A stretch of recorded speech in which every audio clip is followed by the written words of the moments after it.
જ્યારે આ બજેટ રજૂ થયું છે, સામાન્ય માણસ માટેનું આ સામાન્ય બજેટ કહી શકાય છે તે પ્રકારનું બજેટ છે, કારણ કે આ વખતના બજેટે સૌ કોઈને હલાવી દીધા છે. કારણ કે ક્યાંક ને ક્યાંક લોકોને અને નિષ્ણાતોને પણ લાગી રહ્યું છે કે આ વખતે સામાન્ય માણસ માટે કોઈ પ્રકારની મોટી જાહેરાતો નથી કરવામાં આવી. જે મહત્વની જાહેરાતો છે તેના પર ચોક્કસપણે વાત કરીશું, પરંતુ જે મહત્વની વાત છે કે ઇન્કમ ટેક્સ સ્લેબમાં કોઈ પણ પ્રકારનો ફેરફાર નથી કરવામાં આવ્યો. એક્સપેક્ટેશન, એક આશા અપેક્ષાઓ હતી, અને તેની સાથે જ જે મહત્વની બાબતો છે કે જેમાં આરોગ્ય ક્ષેત્રમાં જે કેન્સરની 17 દવાઓ સસ્તી કરવામાં આવી છે, તે સિવાય 7 હાઈ સ્પીડ રેલ કોરિડોર બનાવવાની વાત છે, અને સાથે આને યુવા શક્તિ માટેનું બજેટ કહેવામાં આવી રહ્યું છે. મહિલાઓ માટેનું આ બજેટ છે. ખેડૂતો માટે પણ અમુક જાહેરાતો થઈ છે, પરંતુ છતાં પણ કોઈ પણ પ્રકારની એવી મોટી જાહેરાત નથી કે જે સૌ કોઈનું ક્યાંક ધ્યાન ખેંચે, અને તેની સાથે જ ક્યાંક ચૂંટણીલક્ષી પણ કોઈ પણ પ્રકારની જાહેરાત આ બજેટમાં નથી જોવા મળી રહી. પરંતુ તેની સાથે જ છતાં પણ જે અલગ અલગ સેક્ટરમાં જે જાહેરાતો કરવામાં આવી છે, ઇન્ફ્રાસ્ટ્રક્ચર, જૂની પેન્શન યોજનાની વાત કરીએ, ખેડૂતો અને એમએસપીના મુદ્દાની વાત કરીએ, તો તમામ મુદ્દાઓ વિશે વાત કરીશું. અને સાથે જ આ વખતનું આ બજેટ શા માટે સામાન્ય બજેટ લાગી રહ્યું છે તેના વિશે પણ વાત કરવા માટે મારી સાથે અહીંયા જોડાઈ ગયા છે મહાવીર જૈન બીજેપીમાંથી, હિમાંશુ પટેલ કોંગ્રેસમાંથી આપણી સાથે છે, ચંદ્રકાંત ઠક્કરજી સીએ છે, આત્મન શાહ ઇકોનોમિસ્ટ છે. આપ સૌનું સ્વાગત છે. Welcome to D special.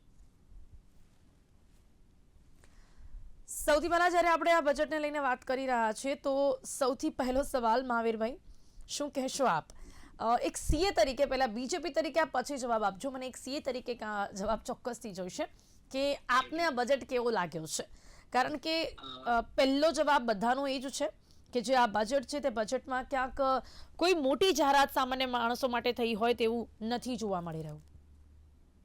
જરૂરથી પિનલબેન, આમાં આજનું જે બજેટ છે એ વિકસિત ભારતના જે સપનાને અનુલક્ષીને મારા હિસાબથી બેલેન્સ અને ગ્રોથ ઓરિએન્ટેડ આ બજેટ કરવામાં આવ્યું છે. એટલે જે ગ્લોબલ ઇકોનોમીમાં ડિસ્ટર્બન્સ ચાલે છે એને ધ્યાનમાં રાખીને આપણી જે ઇકોનોમીને બેલેન્સ કરીને જે ફિસ્કલ ડેફિસિટ છે, જીડીપી છે, જે પણ વસ્તુ ચાલી રહી છે એને સ્ટેબલ કરવાની અને એને આગળ વધારવાની એ રણનીતિને ધ્યાનમાં રાખીને આ બજેટ રજૂ કરવામાં આવ્યું છે. કારણ કે તમે જાણો છો કે ગ્લોબલ ઇકોનોમીમાં ટ્રમ્પના કે બધા બીજા જે પણ પોલિસી છે એ બધા ઘણા દેશો પર ઇફેક્ટ કરી ચૂકી, લેકિન ઇન્ડિયા, આપણે ભારતનું જે અર્થતંત્ર છે એ સ્ટેબલ લેવલ પર ચાલે છે.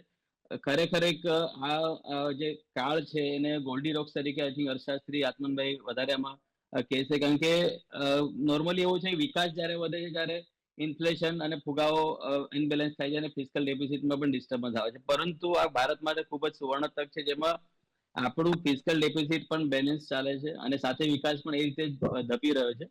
તો મારા હિસાબથી જે આરબીઆઈના નોર્મ્સ છે 2 થી 6% વચ્ચે ફિસ્કલ ડેફિસિટ છે, એમાં પણ આ વખતે ટાર્ગેટ 4.3 નો રાખવામાં આવ્યો છે ટકાનો.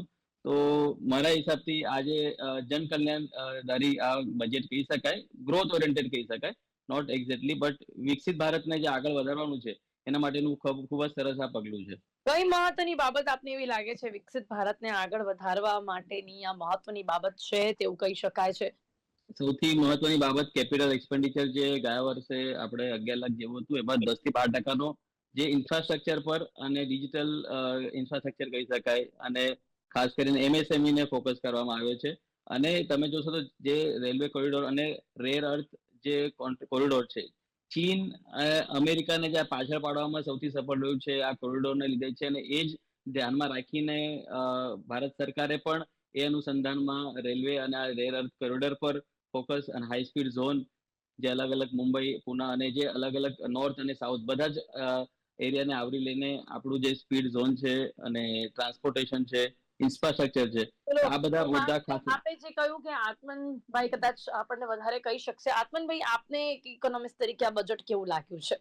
મહાવીરભાઈ જે પ્રકારે વાત કરી કે આપણી ઇકોનોમીને આગળ વધારવા માટેનું આ બજેટ કહી શકાય છે, નિષ્ણાતોને લાગી રહ્યું છે કોઈ મોટી જાહેરાત નથી, પણ છતાં પણ ટેકનિકલી કદાચ આપને વધુ ખ્યાલ આવે ભારતની ઇકોનોમીને જોતા અને અત્યારની સ્થિતિને જોતા, અને જે પ્રકારે માર્કેટ પર અત્યારે જે ડાઉન જોવા મળ્યું છે, શેર બજારમાં જે આપણને હિલચાલ જોવા મળી, શું આ સૂચવે છે આપણને?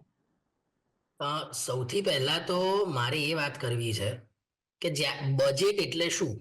બજેટમાં સરકાર ક્યાં ક્યાં ખર્ચ કરશે અને ક્યાં ક્યાંથી એ આવક મેળવશે એની માહિતી આપવામાં આવે કે આગામી નાણાકીય વર્ષમાં આટલો ખર્ચ થશે અને આટલી આવક મળશે. છેલ્લા કેટલાય વર્ષોથી સરકારે જુદા જુદા ક્ષેત્રમાં એ કેટલો ખર્ચ કરે છે એ જાહેર કરવાનું જ બંધ કરી દીધું છે. કે હમ, તમે હવે હમ. જો બજેટ સાંભળો તો એમાં તમને એ સાંભળવા નહીં મળે કે આ ક્ષેત્ર પાછળ આટલું ખર્ચ કર્યું, આ ક્ષેત્ર પાછળ આટલું ખર્ચ કર્યું, આ ક્ષેત્ર પાછળ હમ. આટલું ખર્ચ કર્યું, બરાબર, જે પહેલા આપણને સાંભળવા મળતું હતું. જી બિલકુલ બિલકુલ, એટલે ત્યારે ભાષણ પર થોડુંક લાંબુ લાગતું હતું. બિલકુલ. હમ. બીજી જે વાત મારે કરવી છે, બજેટનો જે કુલ ખર્ચો આ 2026-27 ના બજેટનો છે એ 53.47 લાખ કરોડ છે. જે ગયા વર્ષનું બજેટ હતું તે 50.65 લાખ કરોડનું હતું. તો તમે આ બેની જો સરખામણી કરો તો આ વર્ષે લગભગ 5.5% જેટલો ખર્ચો સરકારે વધાર્યો છે તેમ કહેવાય, કુલ બજેટનો ખર્ચો. હવે તમે જો ફુગાવાના દરને ધ્યાનમાં લો 4%ની આસપાસનો, તો એ 4% તમે બાદ કરી નાખો તો કુલ ખર્ચમાં આમ જુઓ તો માંડ 1 કે 1.5%નો વધારો થયો છે. હવે સરકાર જે કહે છે કે અમે આ નવી યોજનાઓ શરૂ કરીશું, તો શું એ યોજનાઓ 1.5%ના વધારાના ખર્ચથી ફાઇનાન્સ થઈ જશે? હમ. એ એક બહુ મોટો પ્રશ્ન છે. હમ. બીજી વાત જે કરવામાં આવી કેપિટલ એક્સપેન્ડિચરની, એ વાત ચોક્કસ છે કે કેપિટલ એક્સપેન્ડિચરમાં લગભગ 8.5-9% જેટલો, હું રાઉન્ડ ફિગર છું, 9% જેટલો વધારો થયો છે, અને એ ખૂબ જરૂરી છે. કેપિટલ એક્સપેન્ડિચર અર્થતંત્રમાં વધે જી. તેની આવશ્યકતા રહેલી જ છે. પરંતુ તમે 2025-26 ના કુલ બજેટનો જે ખર્ચો છે એમાં જો કેપિટલ એક્સપેન્ડિચરનો ફાળો જુઓ તો એ લગભગ 22.8% જેટલો હતો, સોરી 22.13% જેટલો હતો. જી જી. હમ. આ બજેટમાં એ વધીને 22.8% જેટલો થયો છે. એટલે માત્ર 0.07%નો વધારો બજેટ, કુલ બજેટના ખર્ચના સંદર્ભમાં આપણને જોવા મળે છે. એટલે એબ્સોલ્યુટ વધારો થયો છે, પણ બજેટના કુલ ખર્ચના સંદર્ભમાં આપણે જોઈએ તો કોઈ ખાસ વધારો કેપિટલ એક્સપેન્ડિચરમાં થયો હોય એવું જોવા મળતું નથી. મારે હમ. એ હમ. બાબતો ખાસ કહેવી છે, જેની ચર્ચા પણ સતત થતી રહી છે. એક છે મનરેગા, અને મનરેગાને કાઢીને હવે જે વીબીજી રામજી યોજનાનું જી. ઇમ્પ્લિમેન્ટેશન કરવાનું છે, અને એની હમ. પાસે સરકારે લગભગ 95,962 કરોડ રૂપિયા ફાળવ્યા છે. હમ. હમ. એ બજેટ એટ અ ગ્લાન્સ જુઓ તો એમાં એ રકમ આપણને મળે છે. અને જી. ગયા વર્ષનો મનરેગા પાછળનો સરકારનું બજેટ 86,000 કરોડ હતું, જે રિવાઇઝ કરીને 88,000 કરોડ કર્યું છે. હમ. હવે તમે સરકારના જો આંકડા જુઓ તો આ જે 88,000 કરોડ મનરેગા પાછળ સરકાર ખર્ચે છે, એમાં કેટલી રોજગારી આપી શકાય છે? 50 દિવસની જોગવાઈ છે, 100 દિવસની, પણ 50 દિવસની રોજગારી સરકાર આપે છે. જી. વીબીજી રામજી યોજના હેઠળ સરકારે એવું કહ્યું છે કે અમે 150 દિવસની રોજગારી, 125 દિવસની કે 50 દિવસની રોજગારી પૂરી પાડીશું. હમ. તો 50 દિવસની રોજગારી માટે જો 88,000 કરોડ રૂપિયા વપરાતા હોય, તો 150 દિવસ હવે જ્યારે તમારે રોજગારી પૂરી પાડવાની છે, તો 88,000 કરોડના વધારીને માત્ર 95,962 કરોડ રૂપિયા થાય. તે કેવી રીતના 150 દિવસની રોજગારી એ હમ. લોકો પૂરી પાડશે? એ આ નાણાકીય જે ફાળવણી કરી છે એમાંથી આપણને, મને જી, સમજાય. આ કેલ્ક્યુલેશન કદાચ મહાવીરભાઈ પણ સાંભળી રહ્યા હશે. ઇન્ડીપા કેલ્ક્યુલેશન જે આપણે આત્મનજીએ કહ્યું એના વિશે મને હું આપની પાસે આવીશ, પણ આ જ કેલ્ક્યુલેશન ઉપર અત્યારે ચંદ્રકાંતભાઈનું શું માનવું છે એમની પાસેથી પણ આપણે જાણી લઈએ. ચંદ્રકાંતભાઈ, શું કહેશો? કેવું લાગ્યું બજેટ, અને સાથે જ આ કેલ્ક્યુલેશન આપ પણ કેવી રીતે જોઈ રહ્યા છો? હું એવું માનું છું કે નાણાં મંત્રીએ મિસ ધ બસ. એક વિકસિત ભારત માટેનું જે ફાઉન્ડેશન ઊભું કરવા માટે બજેટમાં જે એમને તક મળી હતી, એ તક એમણે ગુમાવી હોય એવું મને દેખાય છે. હવે એના આપણે કારણોમાં જઈએ તો જેમ વાત કરી આત્મનભાઈએ કે 88,000 કરોડના 95,000 કરોડ, 7,000 કરોડના વધારાથી 3 ગણો દિવસોનો વધારો કઈ રીતે જસ્ટિફાય કરશો તમે? બીજી વસ્તુ પકડીએ તો કેપિટલ એક્સપેન્ડિચરમાં તમે 8% જેવો 11.21 લાખ કરોડ રૂપિયા વાળો 12.20 લાખ કરોડની તમે પ્રાવધાન કર્યું, પણ implementation is the major issue in the capital expenditure. તમે જે રોડ, રસ્તા કે એના ઉપર જે ખર્ચા કરો છો, એ ખર્ચા મોટા ભાગના એટલા પુઅર ક્વોલિટીના હોય છે કે મોટા ભાગના રોડ સામાન્ય વરસાદ પડે ત્યારે ધોવાઈ જાય છે.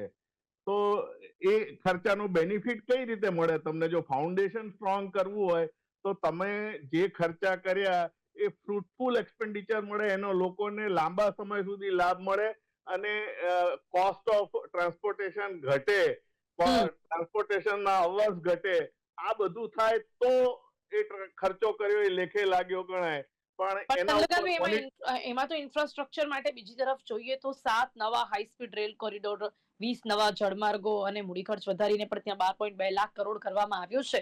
તો એના ઉપર તો ક્યાંક ધ્યાન આપવામાં આવ્યું છે કે ઇન્ફ્રાસ્ટ્રક્ચર અને રેલવેની વાત કરીએ તો? મેં ઇન્ફ્રાસ્ટ્રક્ચર જે ખર્ચો કરે છે ને એની સામે મેં કહું ને કે 8% ખર્ચોનો વધારો છે, સારું છે, પણ ક્વોલિટી ના કંટ્રોલ્સ ઉપર મેઝરમેન્ટ અને ઇમ્પ્લિમેન્ટેશનમાં ટાઈમિંગ આ બંને વસ્તુ ઇક્વલી ઇમ્પોર્ટન્ટ છે, તો જ ઇન્ફ્રાસ્ટ્રક્ચર ખર્ચો લેખે લાગ્યો ગણાય. જ્યાં દર વખતે આપણે જોઈએ છે કે ખર્ચો થાય છે પણ એ ખર્ચના રિઝલ્ટ એટલા ખરાબ હોય છે કે આપણે રસ્તા 6 મહિનામાં 8 મહિનામાં ધોવાઈ ગયા હોય, પુલ તૂટી ગયા હોય, ટાંકી તૂટી ગઈ હોય, તો આ ઇન્ફ્રાસ્ટ્રક્ચરનો ક્વોલિટેટિવ એક્સપેન્ડિચર થાય અને ટાઈમલી કમ્પ્લીશન થાય તો કોસ્ટ ઓવરરન પણ ન થાય અને ટાઈમલી કમ્પ્લીશન થાય તો તમારું ટ્રાન્સપોર્ટેશન માટેની જે ચોક્કસથી આપની વાત સાચી છે ચંદ્રકાંતભાઈ. આપની પાસે આવીશ પણ મને એ પણ થાય છે કે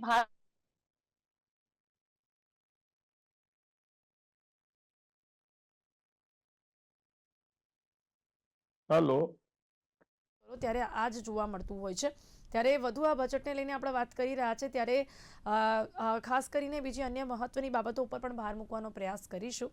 અને જે પ્રકારે અત્યારે જે 5 લાખથી વધુ વસ્તીવાળા ટિયર 2 અને ટિયર 3 શહેરોના વિકાસ માટે પણ 12.2 લાખ કરોડ ખર્ચ કરવાની જાહેરાત કરવામાં આવી છે.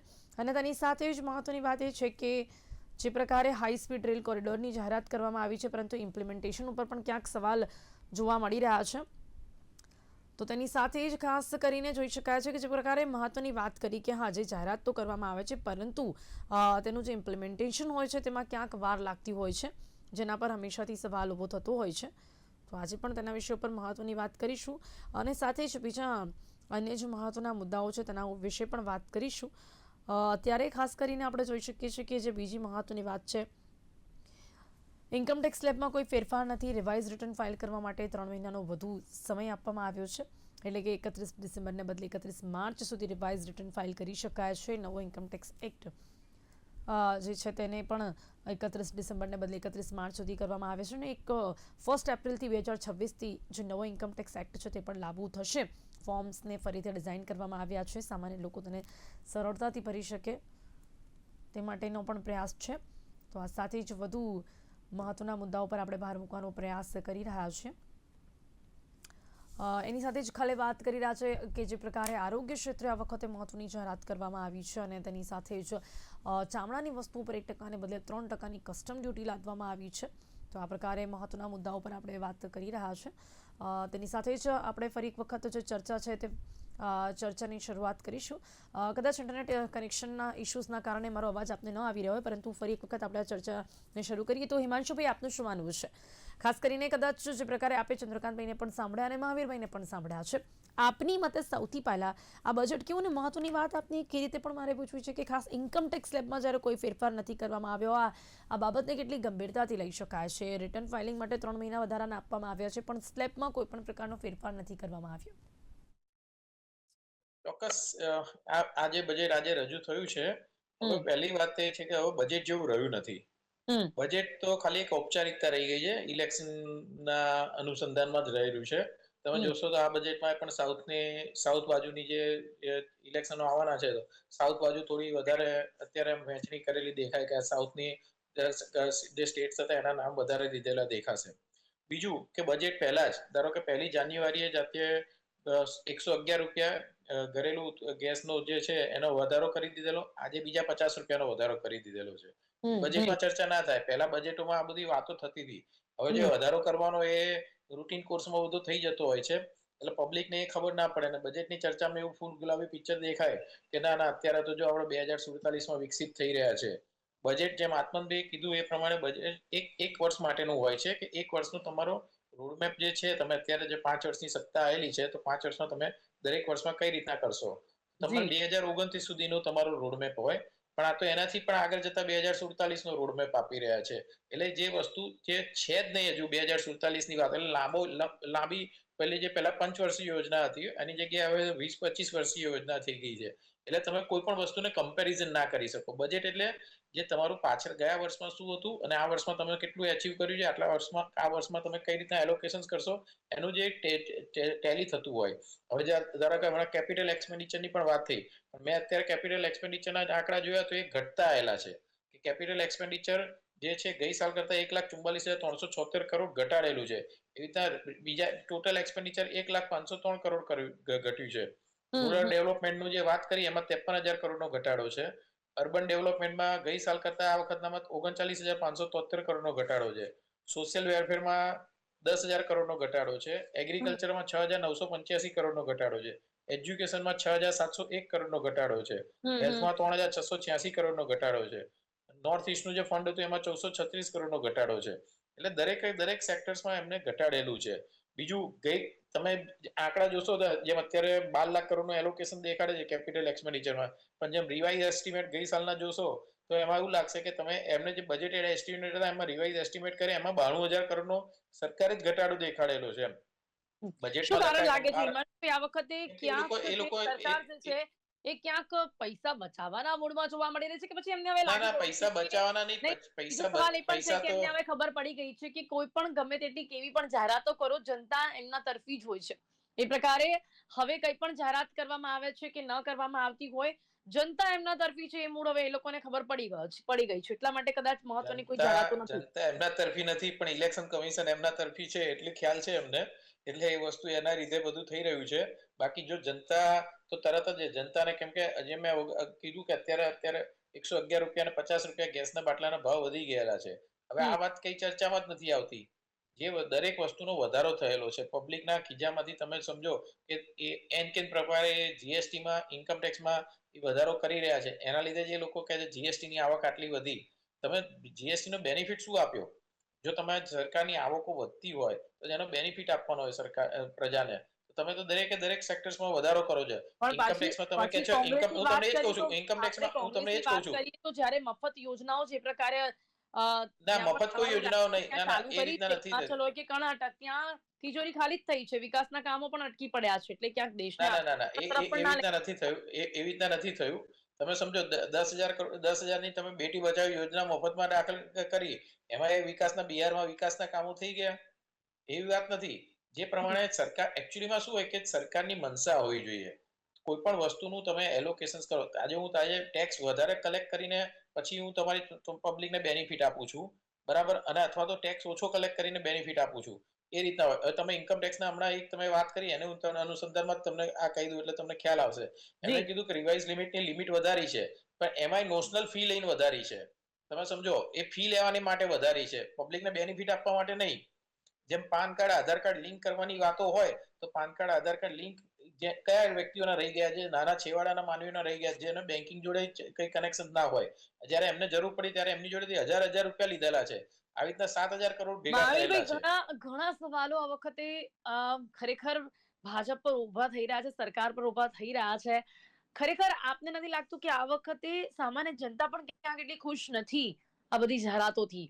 મેં પહેલા જ કીધું, પિનલ મેડમ, કે આ છે ને ગ્રોથ અનુલક્ષીને ધ્યાનમાં કરવામાં આવ્યું છે. એટલે સામાન્ય જનતાનું તો ઓટોમેટિકલી આમાં ભલું થવાનું જ છે. કારણ કે જે મારા મિત્રએ કીધું કે અને ચંદ્રકાંતભાઈએ જે પણ વાત કરી છે કે ધોવાઈ ગયું છે, મને એવું લાગે છે કે કોંગ્રેસની પાર્ટીને એ ધોવાઈ ગયું છે એના પર ધ્યાન નથી રાખતા, પણ રસ્તા ધોવાની વાત દેખાય છે. કારણ કે તમે હમણાં અમદાવાદથી સુરતનો જે એક્સપ્રેસ વે બન્યો છે, બોમ્બે દિલ્હી હાઈવે બને છે, પહેલા આપણને 6 થી 7 કલાક લાગતા હતા, હમણાં 3.5 કલાકમાં આપણે સુરત થી અમદાવાદ પહોંચી જઈએ છીએ.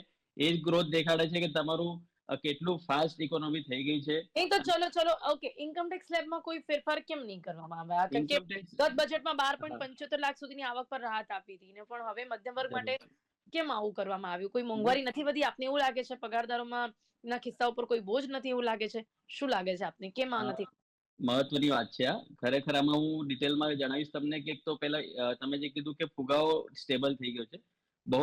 અને બીજી મહત્વની વાત છે, તમે જો કોંગ્રેસની સરકાર હતી જે 2013માં તમે જોશો તો કે જે બી ઇન્કમ ટેક્સ જે સ્લેબ હતો એ 1.5 લાખ હતો અને આજે 12 લાખ સુધી પહોંચી ગયો. એટલે કોઈ બી એવી સરકાર નથી જેમાં 10 મને ગામો પિનલબેન મને જવાબ આપવા દેજો આનો. હા જી જી બિલકુલ હા, બિલકુલ એટલે એ ચંદ્રકાંતબેને કોઈ બી વાત પૂરી સરકાર કરવા. હા, અને મહાવીરબેન. ડેફિનેટલી તમે 12 લાખની જે આ એક્ઝમ્પશન લિમિટ થઈ છે બીકોઝ ઓફ ધેટ તમારી ખરીદ શક્તિ વધી છે અને આ રોટેશન ઓફ ઇકોનોમી થયું છે.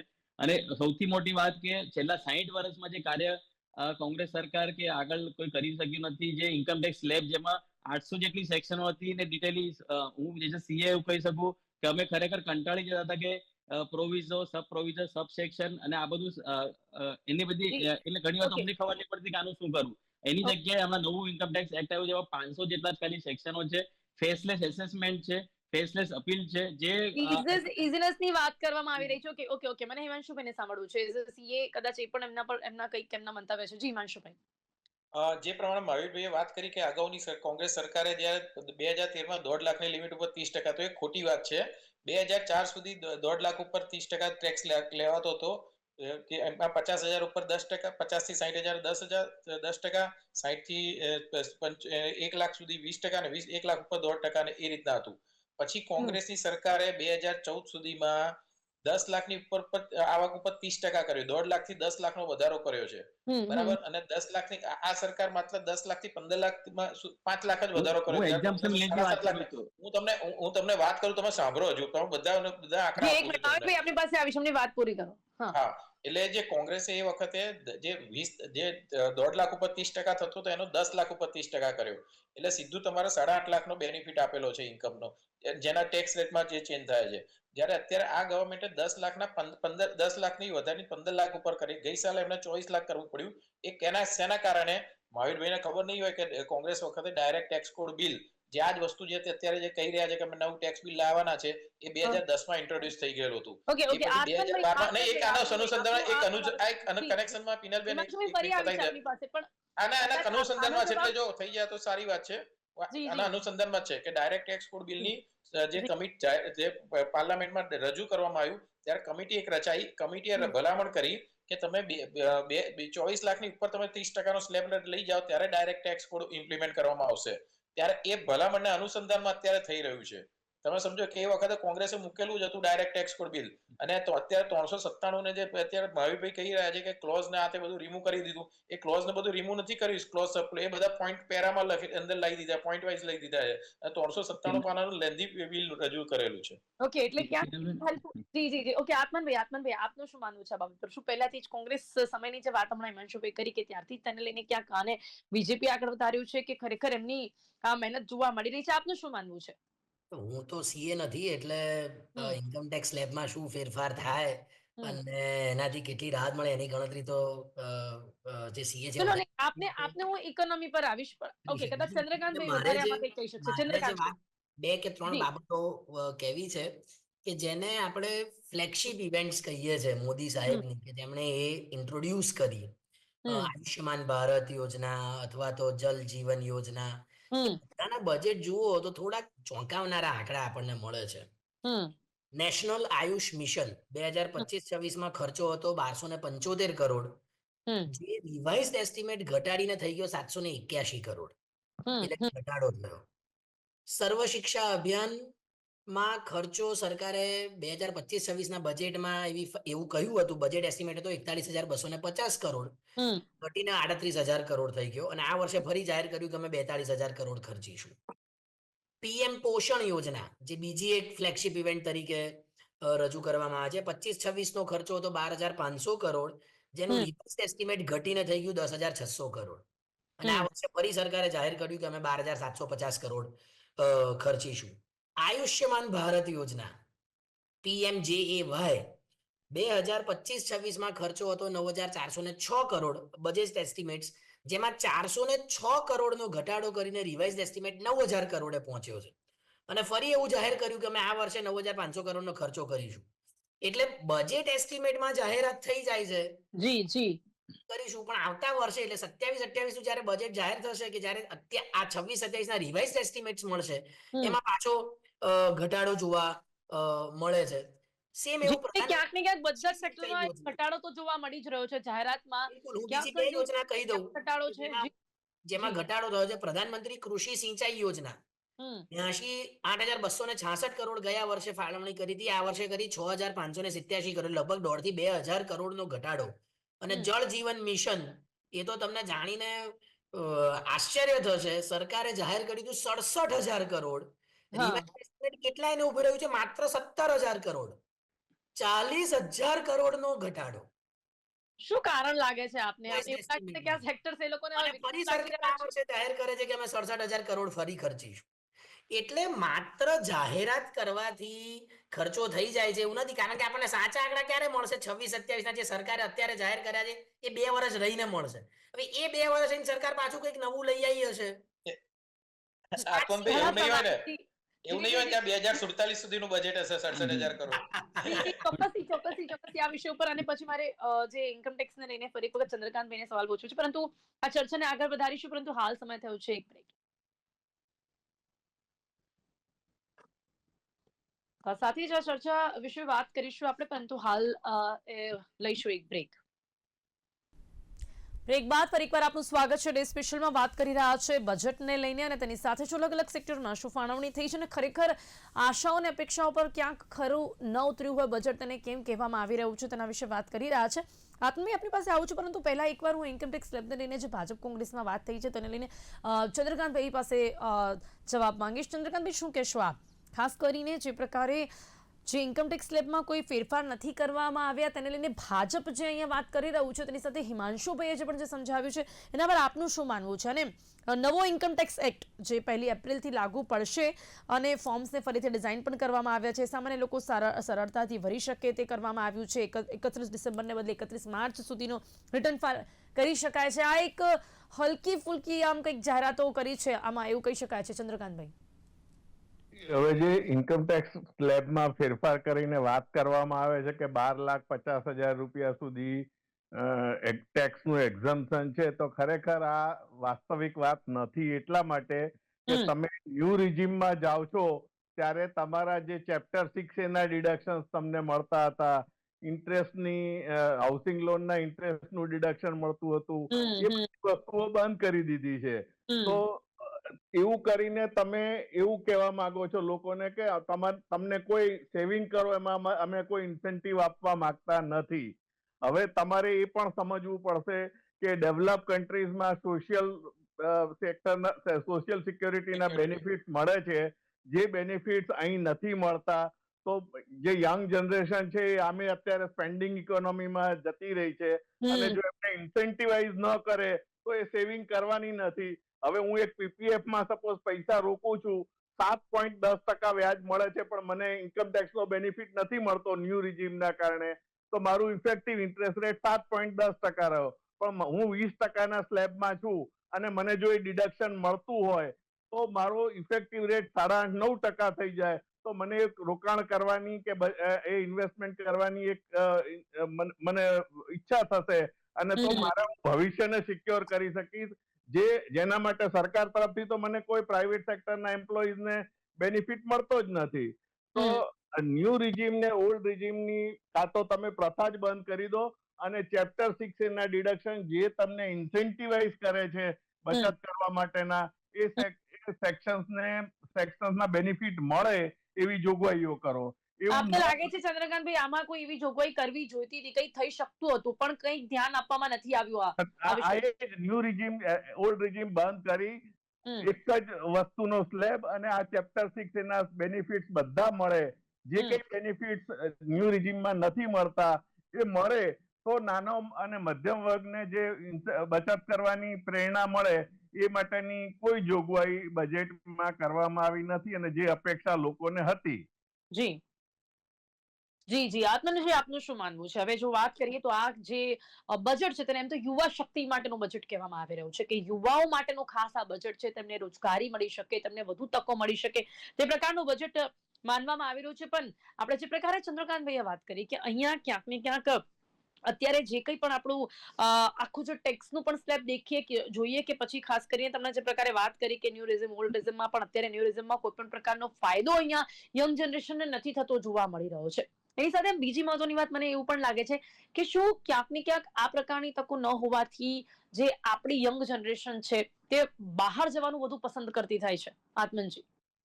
આમાં એવું છે કે જાહેરાત કરી દો કે યુવા શક્તિ માટેનું છે, પણ પછી એના માટેનો જે ખર્ચ થવો જોઈએ, તમને શિક્ષણ પાછળનો ખર્ચો, આરોગ્ય પાછળનો ખર્ચો, રિસર્ચ એન્ડ ડેવલપમેન્ટ પાછળનો ખર્ચો, હાયર એજ્યુકેશન પાછળનો ખર્ચો, એ ક્યાં દેખાય છે? એનઈપી ન્યૂ એડ્યુકેશન પોલિસીમાં સ્પષ્ટ લખ્યું છે કે સરકારે પોતાની જીડીપીના 6% જેટલી રકમ શિક્ષણ પાછળ ખર્ચવી.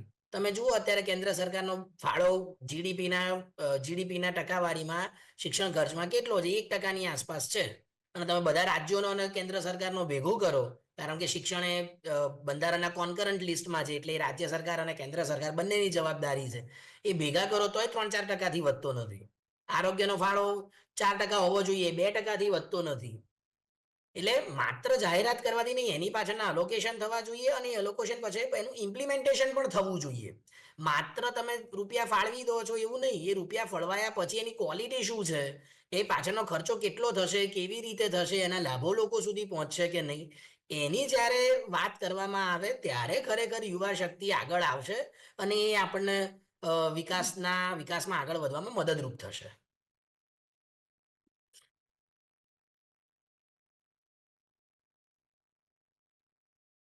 વાત કરી રહ્યા છે અત્યારે જે પ્રકારે મહત્વની જે જાહેરાતો કરવામાં આવી છે ને તેની સાથે જ આ વખતે ક્યાંક ભારતીય સેનાની તાકાતમાં વધારો કરવાની પણ વાત કરવામાં આવી રહી છે. સંરક્ષણ ટેક્સ અને રેલવે હેલ્થ સુધી અને શું મળ્યું છે તેના વિશે પણ આપણે વાત કરીશું. અને તેની સાથે જ ખાસ કરીને અત્યારે જે પ્રકારે આત્મનભાઈએ પણ ઘણા મહત્વના મુદ્દાઓ વિશે વાત કરી છે, અને તેની સાથે જે પ્રકારની એક્સપેક્ટેશન્સ છે લોકોને, જે પ્રકારની આશાઓ હતી લોકોની, આશાઓ પર કેમ ખરું નથી ઉતર્યું આ બજેટ, તેના વિશે પણ આત્મનભાઈએ ખૂબ જ અહીંયા જે ઇન ડિટેલ વાત કરવાનો પ્રયાસ કર્યો છે. અને હવે હું ફરી વખત મહાવીરભાઈ પાસે આવીશ. મહાવીરભાઈ, ઘણા બધા સવાલો ઊભા તો થઈ જ રહ્યા છે, પરંતુ તેની સાથે સાથે જ્યારે યુવા શક્તિ માટેનો આ બજેટ તેને કહેવાઈ રહ્યો હોય, ત્યારે આપની મતે આ બજેટમાં આપને શું લાગે છે કે વધુ શું યુવાઓ માટે કરવામાં આવ્યું છે? ગુજરાતના ઐતિહાસિક સ્થળોનો વિકાસ તો જરૂરી છે, પણ રાજ્યના બેરોજગાર યુવાનો માટે કોઈ નવી ઇન્ડસ્ટ્રીયલ હબ કે વિશેષ પેકેજની જાહેરાત કેમ નથી કરવામાં આવી? છે મેડમ, આમાં ઓલરેડી 3 જે મેગા કેમિકલ પાર્કનું પણ એનાઉન્સમેન્ટ થયું છે. સાથે સાથે આપણે જે એસએમઈ છે, એમએસએમઈ જે સૌથી ઇમ્પોર્ટન્ટ છે, જે બુસ્ટઅપ કરવા માટે ઇકોનોમીને, એનામાં 40,000 કરોડનું ઓલરેડી ફંડ થયું છે, અને એમાં એમએસએમઈને ચેમ્પિયન જે એસએમઈ છે એને 30,000 કરોડ ફાળવવામાં આવે છે. આ જ દર્શાવે છે કે સરકાર ખૂબ જ આ વાતને લઈને ખૂબ જ ગંભીર છે, અને યુવાઓ માટેની નવી નવી તકો એમણે ઓલરેડી ટેક્સટાઇલ માટે પણ ઘણી એવી એનાઉન્સમેન્ટ કરી છે, ઇન્ફ્રાસ્ટ્રક્ચર માટે. એટલે આ જે પણ વિકાસલક્ષી, જેનાથી રોજગારી ઊભી થાય, જેનાથી જે ગરીબીનો જે દોર છે એ ઓછો થાય, અને યુવાઓ ખરેખર અહીંયા રહે, એઆઈ માટે પણ ઓલરેડી ટેકનોલોજી, બાયોફાર્મા માટે 10,000 કરોડ ની જાહેરાત કરી છે. અને તાજેતરમાં જ તમને ખ્યાલ હોય તો યુરોપિયન કન્ટ્રી સાથે જે મોટી ડીલ થઈ છે, which is one of the biggest deal I can say, જેનાથી જે ઓટો સેક્ટર છે, પછી એઆઈ સેક્ટર છે, ટેકનોલોજી છે, આઈટી છે, આખી ઇન્ડસ્ટ્રી બૂસ્ટઅપ થવાની છે, રેટ્સ ઓછા થવાના છે. જીએસટીમાં ઓલરેડી રિફોર્મ્સ લઈને આવ્યા છે સપ્ટેમ્બરમાં, જેને કારણે 5 અને 18% ઘણી એવી વસ્તુ સસ્તી થઈ ગઈ છે. એટલે આ આખું એક મારા મિત્રોને જણાવવાનું છે કે આજે ફક્ત ગેસ અને રસ્તા, એક નાની નાની વસ્તુ, આપણે ખૂબ જ મોટું ચિત્ર જોઈ રહ્યા છે, અને ગ્લોબલ ઇકોનોમી સામે કેવી રીતના ઇન્ડિયા સસ્ટેન કરી રહ્યું છે, અને કેવી રીતના વિકસિત હરણફાળ ભરી રહ્યું છે. આ આંકડા જે છે ફિસ્કલ ડેફિસિટના છે, ઇન્ફ્લેશનના આંકડા તો છે નથી, એ ગ્લોબલ ઇકોનોમી ડિસાઇડ કરે છે, ને એ આંકડા ત્યાંથી આવે છે. મારા મિત્રો ફક્ત કહે છે કે આમાં આટલા રૂપિયા ફાળવ્યા છે, આટલો ખર્ચો થયો છે, ફક્ત એક ને એક યોજનાઓને રિપીટ કરવાથી કે એમાં ઉકેલ આવવાનો નથી. ઇન્કમ ટેક્સ સ્લેબ સાહેબે કીધું, પણ તમને તો એક્ઝમ્પશન લિમિટ અમે 5.5 કરી છે. ન્યૂ ટેક્સ રિજીમ ડેફિનેટલી આવી છે, પણ આ જ એવી સરકાર છે જેને બેલેન્સિંગ ટેક્સ રિજીમ કરી છે. ઓલ્ડ અને ટેક્સ વચ્ચે તમને બંને બેલેન્સ કરવા માટેના તકો આપી છે. એવું તો નથી કે તમને ડાયરેક્ટ ન્યૂ ટેક્સ લાદી દેવામાં આવ્યો છે. ઓલ્ડ ટેક્સમાં ઓલરેડી પણ તમે જઈ શકો છો, એમાં પણ ફાયદા છે જ. અને આવનારા સમયમાં મને એવું લાગે છે કે જે બેનિફિટ છે એટીસી ના, જે 1.5 લાખનું, એ વધીને 2.5-3 લાખ થશે, અને એના બેનિફિટ મળશે જ. હમણાં જે ઇકોનોમી સ્ટેબલ છે અને એને આગળ વધારવાની છે, એના માટેના સરકારે સ્ટેપ લીધા છે, જે ખૂબ જ વખાણવા લાયક છે. કારણ કે ફક્ત ને ફક્ત એક સાઈડ જોવામાં ના આવતી, આમાં દરેક ક્ષેત્રને ધ્યાનમાં લેવાના છે. અને અહીંયા ઇન્ફ્રાસ્ટ્રક્ચર અને જે ટેકનોલોજી છે, જેનાથી આખી જે ઇન્ડસ્ટ્રી છે, આપણે ગ્રીન એનર્જી ડેફિનેટલી એ પણ તમને ધ્યાનમાં હોય તો એના પર બી ફોકસ કરેલું છે. તો આ બધી જ વસ્તુ જે હમણાં ચાલી રહી છે, જે મારા સાથી મિત્રો છે અને જેમને કદાચ ફક્ત ને ફક્ત આંકડાઓમાં ઇન્ટરેસ્ટ છે, એક્ઝિક્યુશન તમે જુઓ દેશ ક્યાં વધી રહ્યો છે, ભાગી રહ્યો છે, દુનિયા એને જોઈ રહી છે, દુનિયા એને રોકવા માટે પ્રયત્ન કરી છે. ટ્રમ્પે એવા ટેરિફ નાખ્યા છે, છતાં પણ ઇન્ડિયા એ રોકવાનું નામ લેતું નથી. ડેફિનેટલી હર્ડલ્સ આવશે. માનવું છે હા. ભારત દેશ ક્યાં હતું અને ક્યાં આગળ જઈ રહ્યું છે? કયા પ્રકારની રણનીતિથી ભાજપ આગળ વધતું જોવા મળી રહ્યું છે કે જનતા પણ તેમને પસંદ કરે છે અને તેની સાથે જ જે પ્રકારે અન્ય દેશોનો જે રસ છે પણ ભારત દેશમાં વધતો જોવા મળતો હોય છે? મેડમ, આમાં જે ઇકોનોમીનું જે હિમાંશુભાઈ, એક મિનિટ. હા, અત્યારે જે હવે મયુરભાઈ જે સવાલો ઉભા કર્યા છે એના બધા હું વિગતવાર જવાબ આપું છું. જી એક તો પ્લીઝ. ભારતનું હા. અત્યારે ઇકોનોમીનું ટ્રમ્પ જે અમેરિકા જોડે વાત કરી રહ્યા છે તેમાં દરેકે દરેક વસ્તુમાં સરેન્ડર કરી દીધેલું છે. ટ્રમ્પની ટેરિફ પોલિસી જોડે સરેન્ડર કરી દીધું છે. આ બજેટમાં ચા બંદર માટેની પણ એમને ચા બંદર માટે એમ કહેતા હતા કે અમે પીછેહટ નહીં કરી, એમાં પીછેહટ કરી દીધેલી છે. બીજું, ટેરિફના દરેકે દરેક રેટ જે ટ્રમ્પે કીધેલા એ પ્રમાણે ઇમ્પ્લિમેન્ટ કરે. રશિયા જોડેથી આપણે ક્રૂડ ઓઇલ લેતા હતા એ બંધ કરાવીને વેનેઝુએલા જોડેથી ખરીદવાનું એમાં સરેન્ડર આપણે થઈ ગયેલા છે. બીજું, હવે જ્યારે ઇન્કમ ટેક્સની વાત કરી કે ઇન્કમ ટેક્સમાં અમે 12.5 લાખનું એક્ઝમ્પશન છે, તો મયુરભાઈને ખબર નથી કઈ રીતના એક્ઝમ્પશન છે કહી રહ્યા છે. ઇન્કમ ટેક્સનું એક્ઝમ્પશન માત્ર 4 લાખ રૂપિયા જ છે. 4 લાખથી ઉપર જાય તો 12 લાખ સુધી તમારે ત્યાં ટેક્સ રિબેટ મળે છે. 12 લાખ ઉપર એક રૂપિયો પણ ગયો એટલે તમારી ઓરિજિનલ 4 લાખનું જ એક્ઝમ્પશન કરવાનું છે. અને જે કહે છે કે અમે નવા ટેક્સ રિજીમને પબ્લિકને જે ચાન્સ છે એવું કશું છે નહીં. સેલેરી વાળાને જ એકલો એ ઓપ્શન્સ છે કે દર વર્ષે ચેન્જ કરી શકે. બિઝનેસ વાળાને એક વખત ઓપ્શન્સ કરી દીધા પછી બીજી વખતે પાછા નવામાંથી જૂનામાં જઈ શકતા નથી. ત્રીજી વાત કે જે અત્યારે આપણે એમને વાત કરી કે અમે EU ડીલ સાઇન કરી યુરોપિયન કન્ટ્રીઝ જોડે. 2013માં જ્યારે કોંગ્રેસ સાઇન કરતી ત્યારે ઓપોઝિટ કરતા હતા, ત્યારે એ વખતે એમને દેખાતું નતું. અને અત્યારની જે યુએ ડીલ સાઇન કરી છે એમાં કહેતા હતા કે અહીંયા કારનું ઉત્પાદન વધશે, એવું નથી.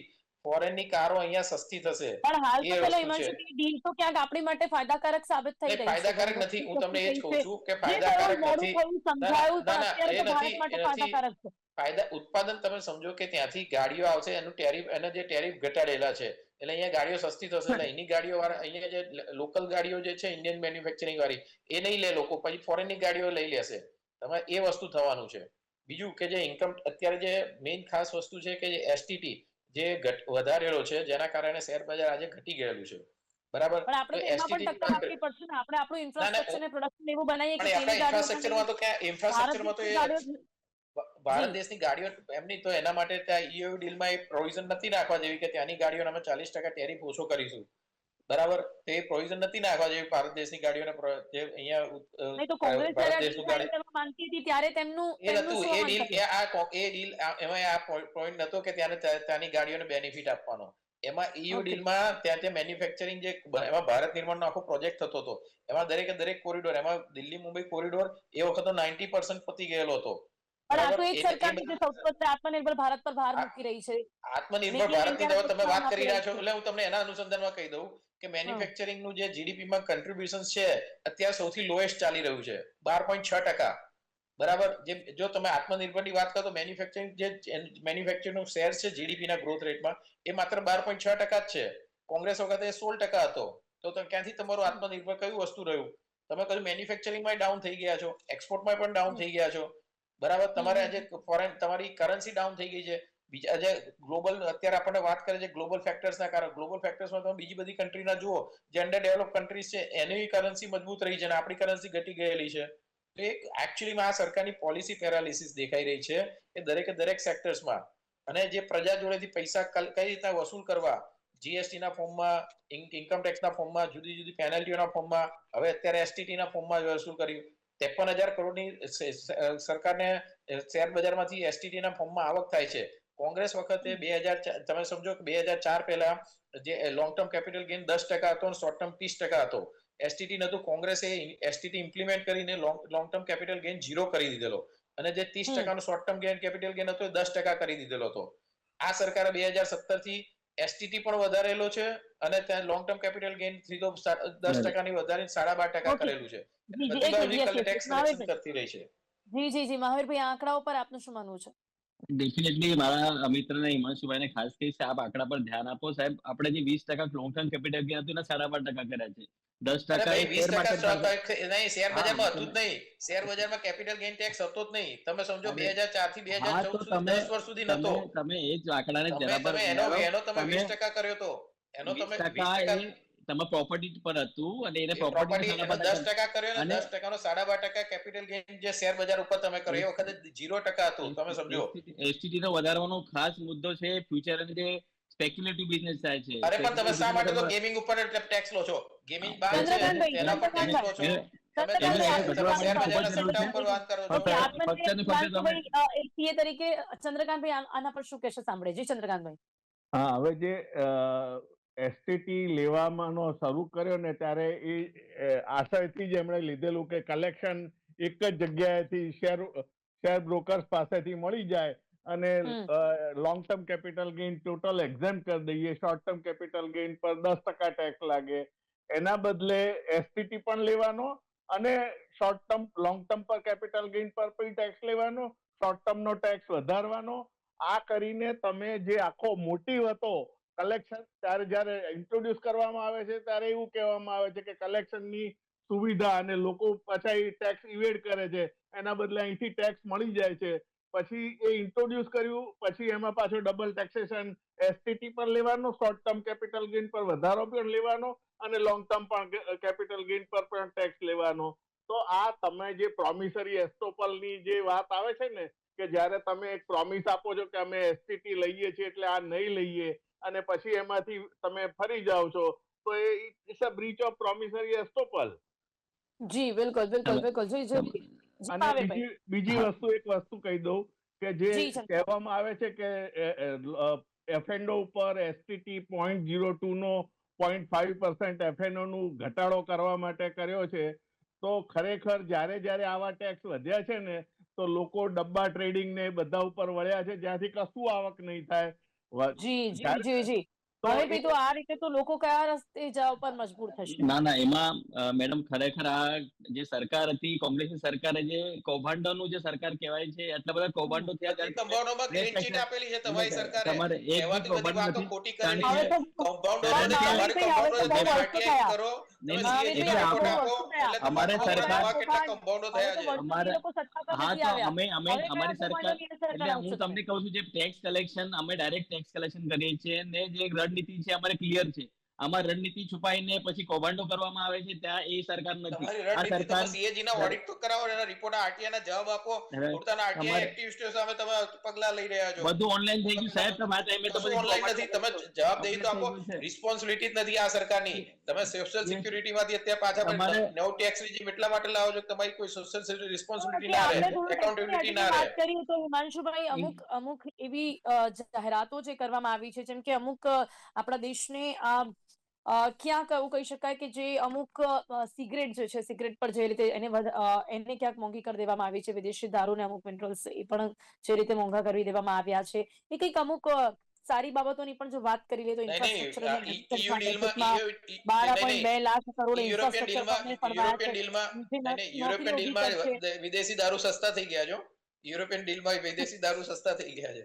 તમારે હમણે ખાલી આંકડાકીય માયાજાળમાં ફસાવા કરતા આંકડાકીય બજેટ આંકડાકીય વસ્તુ છે બાબુ. લોલીપોપ 2047 લોલીપોપ આપવાનું નથી.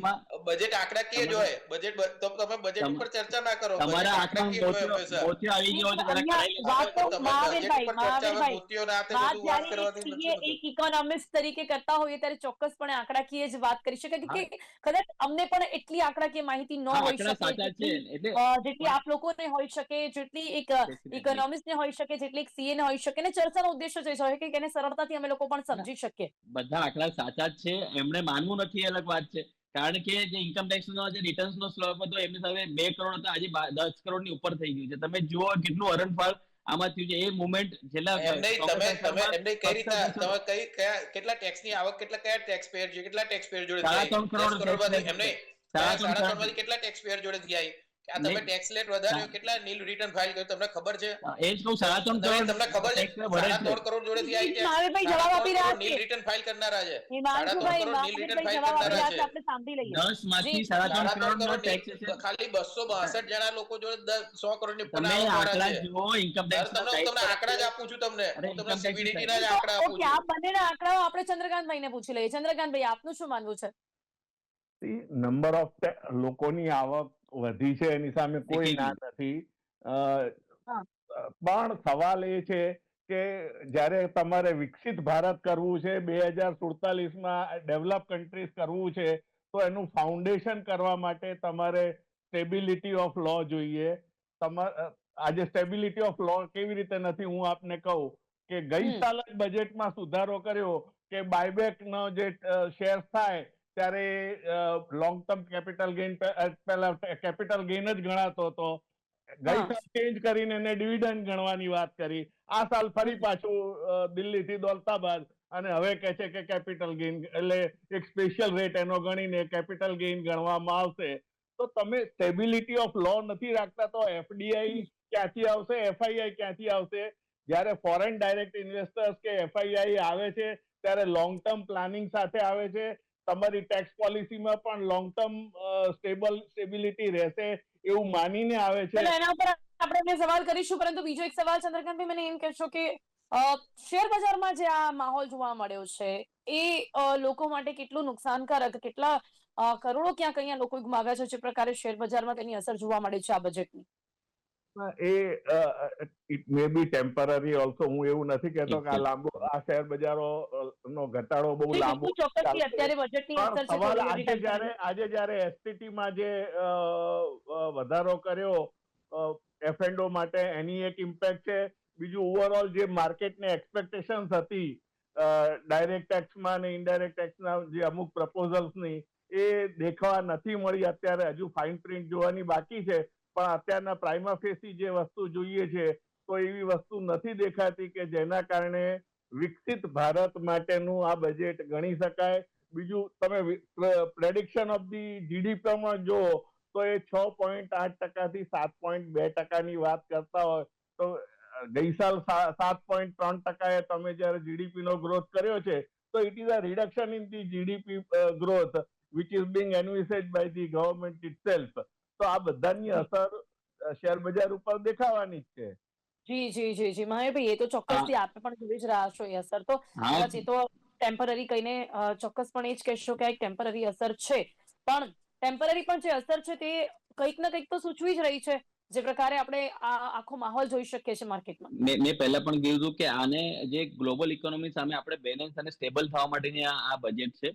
કારણ કે જે ઉથલ પાથલ ચાલી રહી છે, તમને જો ડેફિનેટલી આંકડા બધા દેખાડશે જ, અને છે જ, ઓનલાઈન પણ અવેલેબલ છે અને ડેટા સરકાર પાસે અને ગ્લોબલ ઇકોનોમી પણ છે કે ઇન્ડિયા એની સામે જે સ્ટેબલ, સાહેબે કીધું 7.3 થી પણ 7.2 મેન્ટેન કરવા ઘણી સરકારો જે અગર આજ સામે હોય તો 6% કે 6% નીચે ચાલી જાય છે. આ સરકારની એવી નીતિ છે કે જે ગ્લોબલ સામે પણ ટકી રહે. અને સાથે સાથે હું તમને એ પણ કહીશ, તમે ટીડીએસ નો પણ રેટ ઘટાડ્યો છે, એટલે ફોરેન એફડીઆઈ ઇન્વેસ્ટમેન્ટને પણ સપોર્ટ કરવા માટે જે ટૂર પેકેજીસ છે એને પણ આપણે ટીડીએસ ઘટાડ્યો છે.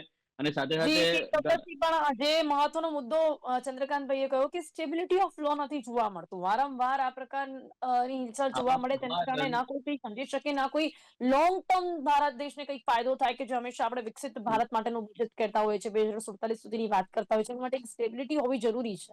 લોંગ ટર્મ ધારા માટે જીએસટી લો ઓલરેડી સ્ટેબલ થઈ ગયો છે અને એની સામે જે આવક અને જે ફ્લો થઈ રહ્યો છે, અને એની સાથે સાથે માનશો આ બાબત પર શું કહેવા માંગશો? જીએસટી સ્ટેબલ થઈ ગયો હોય તો શા માટે તમારે આટલા બધા ચેન્જીસ બધા કરવા પડે છે?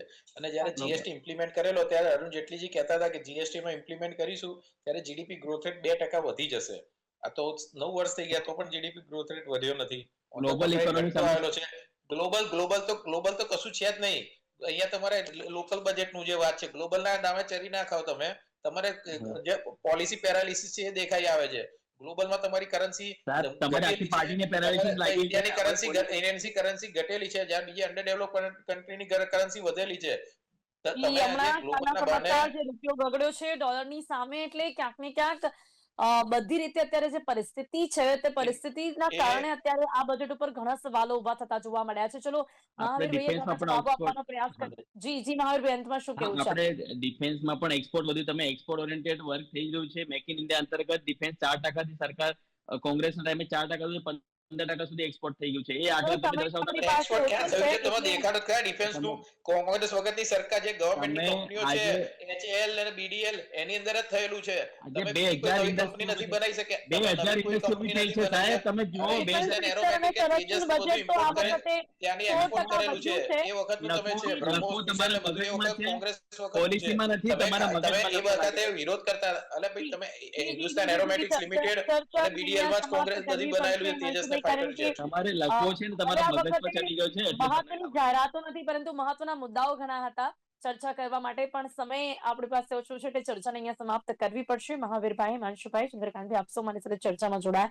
તે બદલ આપનો ખૂબ ખૂબ આભાર. Thank you so much. Thank day સ્પેશિયલમાં વાત કરી છે. બજેટ 2026 જે રજૂ કરવામાં આવ્યું છે તે સામાન્ય માણસો માટે કંઈક સારા સમાચાર લઈને ન આવ્યું હોય તેવું ગણાવવામાં આવી રહ્યું છે, પરંતુ લોંગ ટર્મ શું ફાયદો થઈ શકે છે તે પ્રકારે અહીંયા જણાવવામાં આવ્યું છે. અને ઇન્કમ ટેક્સને લઈને જો મહત્વની જાહેરાતો નથી કરવામાં આવી, કોઈ ફેરફાર નથી કરવામાં આવ્યા, તેના શું કારણો છે, અને હવે જોવાનું રહેશે કે જો ખરેખર સામાન્ય માણસ માટે આમાં કંઈ મોટી જાહેરાતો ન હોય તો જનતાનું શું રિએક્શન જોવા મળી શકે છે આ સરકાર માટે. કારણ કે દર વખતે આવું કંઈક પણ જોવા મળતું હોય, પરંતુ હંમેશાથી જનતાનો અભિપ્રાય છે તે કંઈક અલગ જોવા મળતું હોય છે. ડે સ્પેશિયલ કાર્યક્રમમાં ત્યારે બસ આટલું જ. ફરીથી મળીશું એક નવા વિષયની સાથે. ત્યાં સુધી રજા આપશો. નમસ્કાર.